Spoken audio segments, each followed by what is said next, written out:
Officials from the Biden administration briefed senators from both parties this morning on the rash of airborne objects penetrating U.S. skies in recent days. Now, the report, frankly, raised more questions than answers, leading many Republicans to call for the president to address the nation directly. So, what have we learned, and how should our military be responding?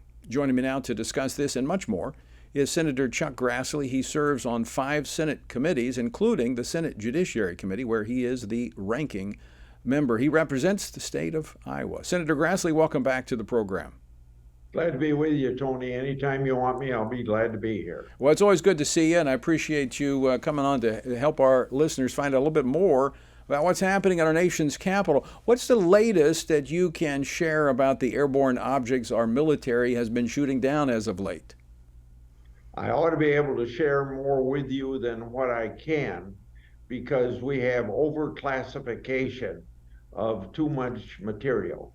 And I think I believe I heard Senator Cotton earlier on your program just say roughly the same thing.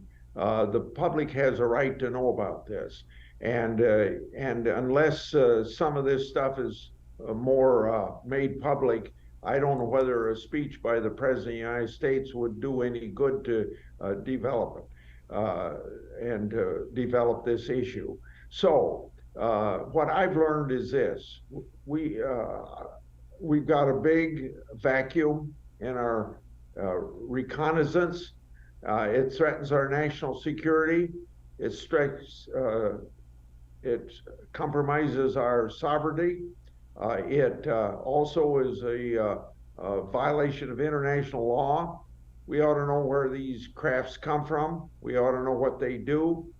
And it looks to me like there's plenty of evidence, because when this was shot down the first time in the Atlantic Ocean, that's the first one. Then we learned that over the previous 4 or 5 years, they've over Guam, over Hawaii, over Florida, so it raises a question whether our surveillance is adequate to protect the nation. I would agree. And I understand these are classified briefings, and I would agree with you. I think some of this is overclassification because some of this stuff the public should have access to. But I just want to ask you if I'm off base here, but it feels like or sounds like we're getting contradictory messages from the administration. On one hand, they're telling us these are not a threat. Don't worry about it. It's okay. Go about your business. Don't look up. Just keep looking forward. But then on the other hand, they're saying they don't know what these objects are. They don't know where they came from. So how can both statements be true? They can't be true, and you've got to figure it out right. And I can't add to anything you said except to agree with you.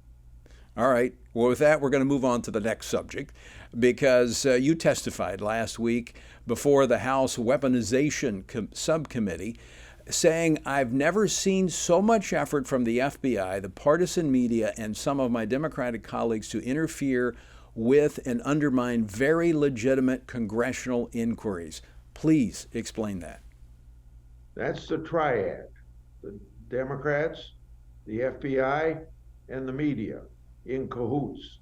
And Senator Johnson and I, over the years that we've been investigating the Biden family, particularly Hunter Biden, have found those 3 entities working against us. And they worked for a couple years to discredit all of our investigation, and they said it was Russian disinformation.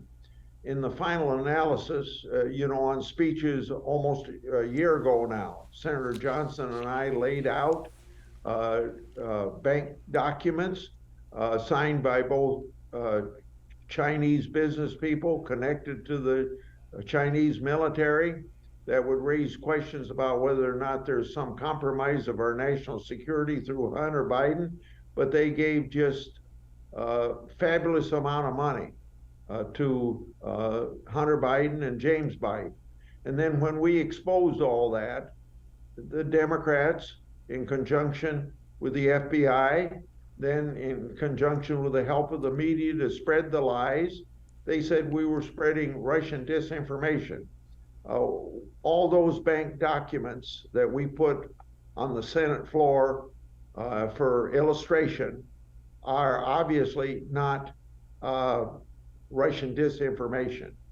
Now, eventually, the Washington Post and New York Times had to finally say that what Grassley and Johnson said were right. But the extent to which Speaker Pelosi and Schumer, and then the chairman and ranking member, or the chairman of the two intelligence committee, the extent to which they went to make sure that the FBI would give us a briefing that presumably was classified, but they sent along some unclassified information that was leaked to the press, wanting everybody to believe that this was Russian disinformation. So you see why I said at the beginning of my statement, what I'm saying to you today, to this subcommittee, may sound like a spy thriller, but it actually happened, and it actually happened in the American government. Now, Senator Grassley, you're a senator. You've been in the Senate for a long time. You've chaired the Senate Judiciary Committee, and you're telling me that, and I'm not surprised by the Democrats and the media, I get that, but you're saying the FBI squashed the truth that you were putting out there about corruption in the Biden family, which has now been, these documents have been validated that these were not from Russia, they were real. Has the FBI apologized to you? No, they have not, and I don't expect them to, although they should. Let me clarify just a little bit what you described. What they basically did as a result of a letter from Democrat leaders to the FBI saying, you really ought to tell Grassley and Johnson in secured briefing that they're in cahoots with, or that they're following Democrat disinformation, and tell them so that they'll get off of it. That's basically the message, the way I would read it. And then we had that briefing, and then after the briefing, there were things leaked to the press that we were told it was going to be a secret briefing and nothing would be made public. And it was made public, and then the media carried the story for them that Grassley and Johnson were spreading Russian disinformation. Well, now everybody knows that we weren't spreading Russian disinformation. So they tried to discredit you.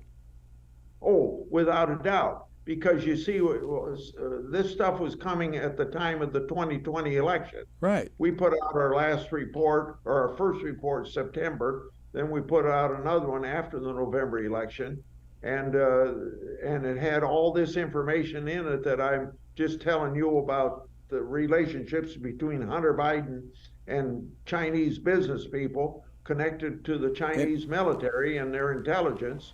That was going to maybe upset people as far as the election coming up between Biden and Trump. Incredible. Our own government shutting down duly elected senators. People. Can I give you a more specific example? We're up against a break, Senator. I would love to. We're going to get you back on to talk more about this and have more time to discuss it, because this is troubling, extremely troubling. Senator Grassley, always great to see you. Thanks so much for joining us today. Glad to be with you, of course, and call me back. I definitely will.